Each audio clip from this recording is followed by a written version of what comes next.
गांव सरगाम का सूरज हर दिन वैसे ही उगता था जैसे सदियों से उगता आया था। धूल से भरी गलियां, गायों की रेंगती हुई आवाजें, दूर पहाड़ियों से आती हवा की सरसराहट, यही इस गांव की पहचान थी। इसी गांव में एक छोटा सा परिवार रहता था। राम प्रसाद, उसकी पत्नी सरला देवी, उनकी बेटी सीमा और छोटा बेटा मुकेश। राम प्रसाद का चेहरा धूप से जला हुआ था। उसके हाथों पर खेतों की मिट्टी के निशान थे जो उसकी मेहनत और ईमानदारी की गवाही देते थे।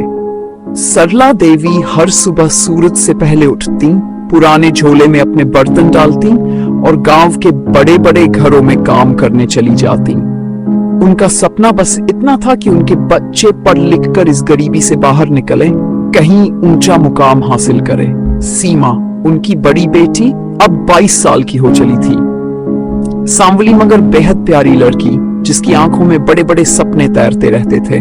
वह दिन भर घर के छोटे छोटे काम करती, माँ का हाथ बंटाती और शाम को मुकेश को पढ़ाती। मुकेश महज 11 साल का था, मगर उसकी बातें बड़ों जैसी थी। शायद गरीबी ने उसे वक्त से पहले बड़ा बना दिया था। उनका घर मिट्टी और फूस से बना था। दरवाजे के नीचे से धूल अंदर घुस आती थी, छत बारिश में टपकने लगती थी। मगर इस घर में जो हंसी गूंजती थी वह हर अमीर को भी रश्क में डाल सकती थी। सीमा अक्सर अपनी माँ से कहती, माँ देखना एक दिन मैं इतना बड़ा बनूंगी कि तुम्हें कभी किसी के घर काम करने नहीं जाना पड़ेगा। सरला देवी हंसती और उसका माथा चूम लेती। बस तू खुश रह बेटी, वही हमारी दौलत है।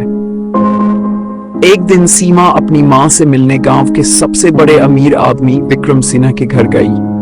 वहां का नजारा देख वह सन्न रह गई। उसकी मां झुकी हुई, पसीने से भीगी, कपड़े रगड़ रही थी और ऊपर से विक्रम सिंह की पत्नी मालती सिंह उस पर चिल्ला रही थी। सीमा की आंखों में आंसू भर आए। वह दौड़ती हुई मां के पास गई और मां के हाथ पकड़ लिए। मां, इतना मत करो, थक जाओगी। सरला देवी ने एक फीकी मुस्कान के साथ कहा, बेटी पेट पालना है तो सब सहना पड़ता है। सीमा ने उसी वक्त कसम खा ली, अब कुछ करना ही पड़ेगा। गांव में सीमा का एक पड़ोसी था, राहुल। राहुल 23 या 24 साल का था और गांव में सबको लगता था कि वह अच्छा लड़का है। सीमा भी उसे अपना बड़ा भाई मानती थी। राहुल ने सीमा का संकल्प देखा और सोचा, यह मौका है। एक दिन राहुल सीमा के पास आया और बोला, सीमा, दिल्ली में मेरी जान पहचान है। वहां एक बहुत बड़ी कंपनी है जहां घरों का काम करने के लिए भरोसेमंद लड़कियां चाहिए। 1 महीना काम करो, फिर जो पैसे मिलेंगे उनसे अपने माँ बाप का सपना पूरा कर देना। सीमा की आंखों में चमक आ गई। सच राहुल भैया? उसने पूछा। हाँ, लेकिन एक शर्त है, किसी को बताना नहीं, सीधा काम पर जाकर पैसे कमाने हैं। जब वापस आओगी तो माँ बाप का सीना से चौड़ा हो जाएगा। सीमा ने बिना ज्यादा सोचे हामी भर दी। उसे लगा शायद भगवान ने उसकी दुआ सुन ली है। अगले दिन तड़के ही सीमा और राहुल गांव छोड़कर चल पड़े। सीमा ने अपने माँ बाप से झूठ कहा कि वह अपनी सहेली के घर जा रही है। माँ ने उसे माथे पर हाथ फेरते हुए आशीर्वाद दिया। उसे क्या पता था कि वह अपनी बेटी को आखिरी बार मुस्कुराता देख रही है। सीमा और राहुल बस में बैठकर दिल्ली के लिए रवाना हो गए। रास्ते भर सीमा खिड़की से बाहर देखती रही। हर गांव, हर नदी, हर खेत उसे अपने घर की याद दिलाता रहा। उसे डर भी लग रहा था, लेकिन राहुल के भरोसे ने उसके डर को दबा दिया। दिल्ली एक ऐसा शहर जहां सपने और धोखे दोनों पलते हैं। सीमा जब पहली बार दिल्ली पहुंची तो उसकी आंखें हैरानी से फैल गई। ऊंची ऊंची इमारतें, तेज भागती गाड़ियां, भीड़, शोर और भागती जिंदगी। राहुल उसे एक बड़े से बंगले में लेकर गया। दरवाजा खुला तो सामने एक अमीर आदमी विक्रम सिंह खड़ा था, वही जो गांव में भी अमीर था, पर यहाँ और भी ताकतवर था। राहुल ने विक्रम से कहा, सामान पहुंच गया, अब पैसे? विक्रम सिंह ने सीमा को सिर से पांव तक घूरा और फिर राहुल के हाथ में एक मोटी रकम थमा दी। सीमा कुछ समझती इससे पहले ही 2 और आदमी आए और पकड़कर अंदर खींच लिया। भैया भैया! सीमा चिल्लाई, मगर राहुल ने बिना पीछे देखे वहां से निकल लिया। सीमा के हाथों को जोर से पकड़ा गया और उसे एक अंधेरे कमरे में बंद कर दिया गया। कमरे की दीवारें सीलन भरी थी, एक कोना टूटी फूटी चीजों से भरा था और दरवाजे पर भारी ताला पड़ा था। सीमा फूट फूट कर रोने लगी। उसे समझ ही नहीं आ रहा था कि उसके साथ ये सब क्यों हो रहा है। माँ, माँ, मुझे बचा लो। सीमा दरवाजा पीटती रही, लेकिन उसके चिल्लाने की आवाज उस विशाल बंगले की मोटी दीवारों से टकरा कर रह गई। गांव में सरला देवी हर दिन दरवाजे की ओर देखती रहती। आ जाएगी मेरी बिटिया, आज आ जाएगी। राम प्रसाद हर सुबह गांव के बस अड्डे तक जाता, हर गुजरती बस में अपनी बेटी को ढूंढता, लेकिन हर बार खाली हाथ लौट आता। मुकेश अपनी बहन का फटा पुराना दुट्टा पकड़ कर बैठा रहता। उसकी आंखें सूखी हो गई थी, आंसू भी अब नहीं निकलते थे। मगर गांव के लोग अब बातें बनाने लगे थे। कहां भाग गई होगी रिकी? आजकल की लड़कियां भरोसा नहीं, कहीं किसी लड़के के साथ। सरला देवी का दिल ये सुन सुनकर चीर जाता। नहीं, मेरी सीमा ऐसी नहीं है, मेरी बेटी निर्दोष है। लेकिन उसकी आवाज अब गांव के शोर में दबने लगी थी। दिल्ली में सीमा को हर दिन नया काम दिया जाता, कभी बर्तन मांजने को, कभी जमीन रगड़ने को, कभी भारी बैग उठाने को। अगर गलती से वह थक्का कर बैठ जाती तो अमीर लोग उसे गालियां देते, डांटते और कभी कभी मारते भी। तू यहाँ मौज करने आई है, काम कर। सीमा की हालत दिन ब दिन खराब होती जा रही थी। उसे खाना भी उतना ही दिया जाता जितना एक जानवर को दिया जाता, पर फिर भी हर रात वह आसमान की ओर देखती। माँ, पापा, मुझे लेने आओ। एक दिन सीमा ने एक आइडिया सोचा। उसने कमरे में पड़े पुराने कागज और टूटी हुई पेंसिल से चिट्ठियां लिखनी शुरू की। मुझे मदद चाहिए, मैं इस बंगले में बंद हूं। जो भी ये चिट्ठी पाए पुलिस को बुलाओ। वह हर दिन किसी ना किसी तरह से दरवाजे के नीचे से चिट्ठी फेंकने की कोशिश करती। कुछ चिट्ठियां बाहर तक पहुंचती, कुछ नहीं। दिन गुजरते रहे। सीमा का शरीर कमजोर हो गया, लेकिन उसका हौसला कमजोर नहीं पड़ा। मैं हार नहीं मानूंगी। एक दिन एक लड़का अर्जुन राणा, जो उस इलाके में रोज अपनी साइकिल से दूध पहुंचाता था, उसने नीचे गिरी हुई एक फटी चिट्ठी देखी। वो पहली बार चौंका। ये क्या है? चिट्ठी उठाई, पढ़ा और उसकी रूह कांप गई। मुझे बचाओ, मैं इस बंगले में कैद हूं। अर्जुन ने बिना देर किए पुलिस को फोन किया। पुलिस ने तुरंत एक बड़ी रेड डाली।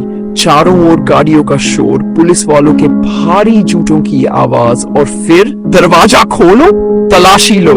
पुलिस ने उस बंगले का चप्पा चप्पा छान मारा। सीमा एक कोने में सिकुड़ी हुई मिली, गंदे कपड़े, सूजी हुई आंखें, कांपता बदन। उसे बाहर निकाला गया। सीमा की आंखों में आंसू थे, लेकिन पहली बार वह राहत के आंसू थे।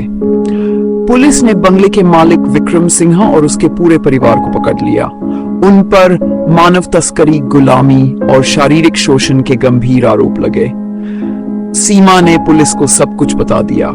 मुझे मेरे गांव के पड़ोसी राहुल ने यहाँ बेच दिया था 1 लाख रुपए में। पुलिस ने गांव में जाकर राहुल को ढूंढ निकाला। वह भागने की फिराक में था, पर पुलिस की गिरफ्त से नहीं बच पाया। राहुल को कोर्ट में पेश किया गया, जहां उसे उम्र कैद की सजा सुनाई गई। विक्रम सिंह और उसके परिवार को भी 20-20 साल की जेल मिली। सीमा को जब गांव लौटाया गया तो गांव के हर कोने में शोर था। राम प्रसाद और सरला देवी उसे देखकर फूट फूट कर रो पड़े। सरला देवी ने उसे कसकर सीने से लगा लिया। तेरी माँ मर भी जाती, तब भी तेरा इंतजार करती बेटी। गांव वाले जो पहले बातें बना रहे थे अब चुप थे। सीमा की आंखों में अब डर नहीं था, उसमें एक आग थी। वह अब जानती थी उसे अपने जैसे और लड़कियों के लिए आवाज उठानी है। सीमा ने फैसला किया कि अब वह पढ़ेगी और एक दिन पुलिस अफसर बनेगी, ताकि कोई और लड़की राहुल जैसे गद्दारों का शिकार ना हो। सीमा अब हर रोज सुबह खेत के किनारे बैठकर सूरज उगते देखती थी और खुद से एक वादा करती थी, अब मैं ना टूटूंगी, ना रुकूंगी। उसने अपने गांव के स्कूल में दाखिला लिया। हालांकि उसकी उम्र ज्यादा हो गई थी, पर हिम्मत उससे भी ज्यादा बड़ी थी।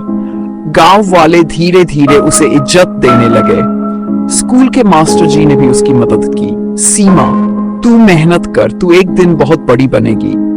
सीमा रोज स्कूल से लौटकर खेतों में भी काम करती ताकि अपने माँ बाप का बोझ हल्का कर सके। रात को जब पूरा गांव सो जाता तब सीमा लालटेन जलाकर पढ़ाई करती। गर्मी में पसीना बहता, सर्दी में हाथ कांपते, लेकिन उसकी आंखों में एक आग थी। कई बार गांव के लड़के उस ताना मारते, अब पढ़ लिख के डीसी बनेगी क्या, शादी कर लो सीमा, लड़कियां बस चूल्हा चौका संभालती हैं। लेकिन सीमा के कानों में अब ये आवाजें गूंजती नहीं थी। उसके सपनों की आवाज इन सब आवाजों से ऊंची थी। कई साल की मेहनत के बाद सीमा ने 12वीं की परीक्षा पास की, पूरे जिले में टॉप करके। अखबार में उसकी फोटो छपी। सरपंच जी ने गांव के बीच चौपाल पर सीमा को बुलाया, माइक पर कहा, हमारी बेटी ने गांव का नाम रोशन किया है।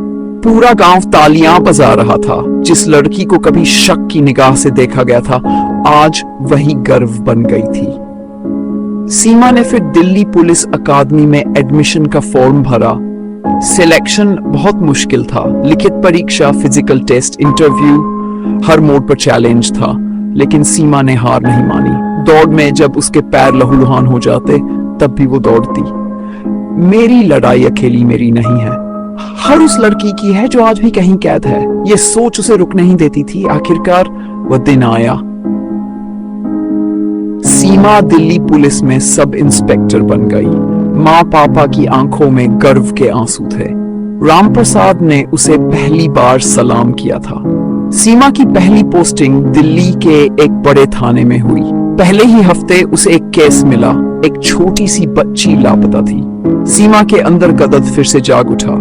उसने सोचा, मैं उस बच्ची के लिए लड़ूंगी जैसे मैंने अपने लिए लड़ी थी। सीमा ने बिना आराम किए जांच शुरू कर दी। हर सीसीटीवी फुटेज देखा, हर चश्मदीद से पूछताछ की, हर गली मोहल्ले में जाकर पोस्टर लगाए। 10 घंटे के भीतर सीमा ने बच्ची को ढूंढ निकाला और अपहरणकर्ता को सलाखों के पीछे डाल दिया। पूरा थाना उसकी तारीफ कर रहा था। अखबारों ने लिखा, वो अफसर जो लड़कियों के लिए उम्मीद की किरण बनी। कुछ महीनों बाद सीमा को एक बड़ा केस मिला। दिल्ली में एक बड़ा मानव तस्करी का रैकेट चल रहा था। गरीब लड़कियों को नौकरी का झांसा देकर शहर लाया जाता, फिर उन्हें बेच दिया जाता। सीमा के लिए यह केस सिर्फ ड्यूटी नहीं था, यह उसकी जिंदगी का मिशन था। उसने गुप्त टीम बनाई, रातों को छुपकर रेड की, अंडरकवर एजेंट बनकर खुद जाल बिछाया। धीरे धीरे बड़े बड़े नाम सामने आने लगे, बड़े व्यापारी, नेताओं के रिश्तेदार, बड़े घरों के लोग। लेकिन केस जितना खुलता उतना ही खतरनाक होता जा रहा था। सीमा धमकी भरे फोन आने लगे, हाथ पीछे खींच ले, नहीं तो जिंदा न नहीं बचेगी। लेकिन सीमा ने ठान लिया था, जो डर गया वो बचाएगा किसे। आखिरकार सीमा को खबर मिली कि एक बड़े फार्म हाउस में सैकड़ों लड़कियों को बंधक बनाकर रखा गया है। सीमा ने बिना ऊपर से आदेश का इंतजार किए खुद टीम लेकर छापा मारा। भारी गोलीबारी हुई, सीमा को भी गोली लगी, लेकिन उसने हार नहीं मानी। एक एक कर सभी गुंडे पकड़े गए। सैकड़ों लड़कियों को आजादी मिली।